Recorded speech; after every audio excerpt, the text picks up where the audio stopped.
Hi, Ruby. Hi, Ruby. How are you doing today? I'm good. How are you doing, Denny? I'm well, thank you. So tell me, how excited are you for Dirty Angels to release in theaters and on demand? Very excited, actually. Thanks for asking. Of course. So Well, tell I'm me, thrilled. I'm thrilled. yes, great. Well, how will you approach about this project, and why did you want to be a part of it? Well, when I got the script, I sort of saw a log line and didn't think much of it because I'd seen a bunch of action scripts that week, and I sort of thought, I don't know if I want to do another action right now. And then I sort of left it for a minute and got a message saying, "Oh, did you get the new script from Martin Campbell?" And I was like, "I'm sorry, what?"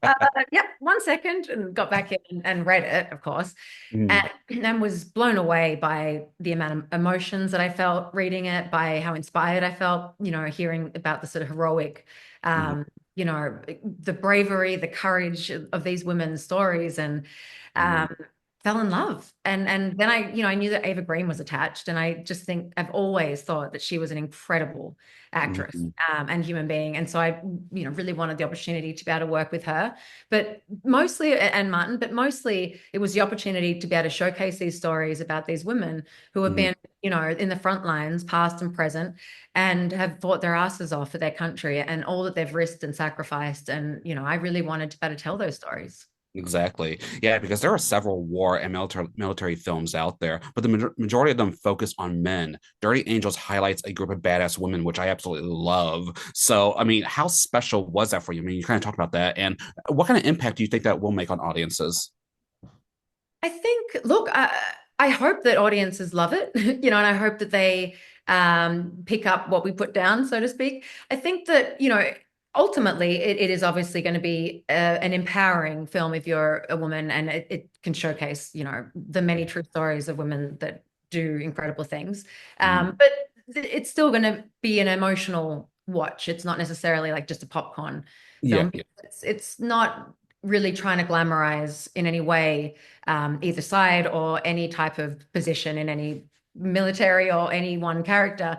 It's really being a lot more honest and raw about the idea that some of these sort of lines in between good and bad are very blurred, and they get increasingly harder to decipher when you go into countries that are increasingly different culturally and so forth than ours. And so it's tough as well, yeah. as it should be, because it's not an easy job at Mhm. all. Definitely. Have you ever done a film or project as emotional as Dirty Angels? No. Sorry, that was well, that could just be its own clip. It takes her 3 hours to figure out one sentence. No, I guess not. Okay. Um, Orange was, but not, because Orange is the New Black had so many storylines, Yeah, and yeah.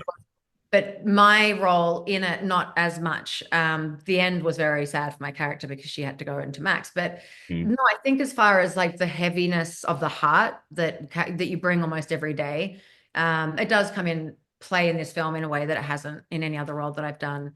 mhm. But also, I think that's why I feel a level of I don't even want to use this word, but pride. Yeah. Uh, Done this, and I have never said that about a film before, because you always feel a little bit like there's still you involved. It's a bit, Mhm. but this feels it's got nothing to do with me. It has to do with these incredible soldiers. It has to do with providing entertainment for these women in the future who, like you said, have had access to just a plethora of male based, military films and mission films, which is great because obviously they deserve to be represented and they deserve to have their incredible stories of courage told. But it's Mhm. also nice to know that now we might have just added a little to the tiny Mhm. selection of women soldier films. And for me, that was the most important thing. For sure. Now, your character's name is Medic, is that correct?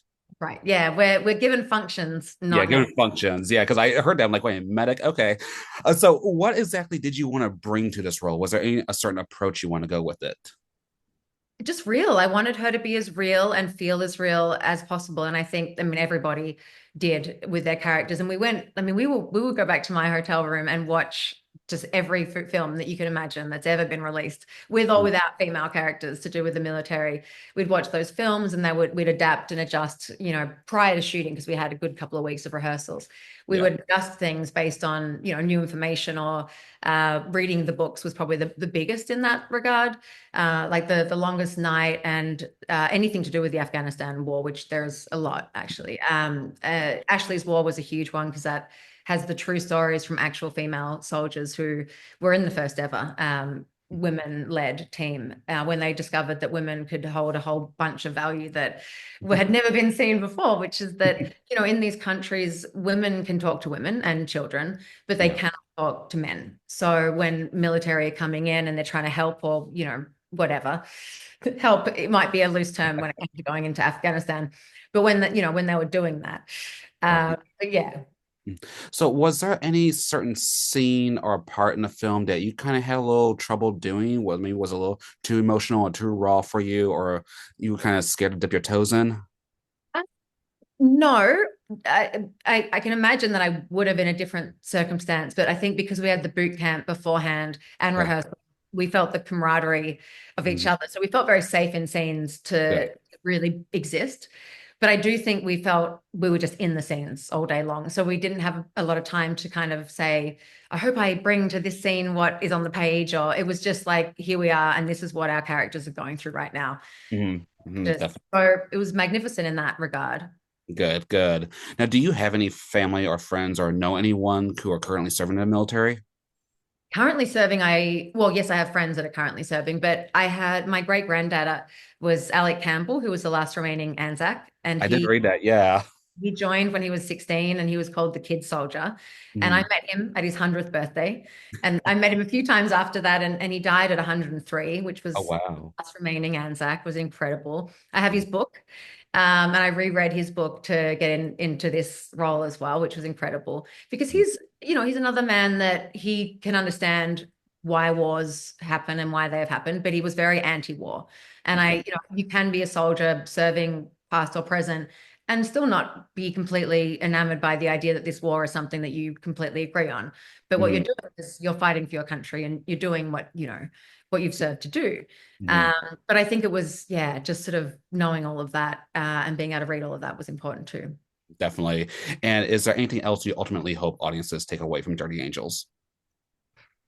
I just hope that, I mean, I don't ever like to say what I think people should take away, because you don't really know why someone's going into the cinema in the first place. Very I true. hope Yeah. they get what they went in to get, whether that's just a bit of entertainment during a crazy time, whether that's to better see themselves or people that they know in their family who have served time, who've done served time. Somewhat sounds like a different character I played, but um, and also, if you want to be empowered by a group of badass women, then there's no shame in that. I would like you to Definitely. also, because that will be the end result of seeing the hardship and the amount of resilience that these women take into battle. Mhm. But it's more than that. It really, hopefully, will show people that sometimes the price that we pay in these wars is not the price that we think it is. And Exactly. even if someone wins, to what degree, and what are they really winning? Absolutely fantastic. All right, Ruby. Well, it was a pleasure talking with you. Thank you so much. Thank you so much. Bye bye. Bye. Great. Next we have Gino from WITI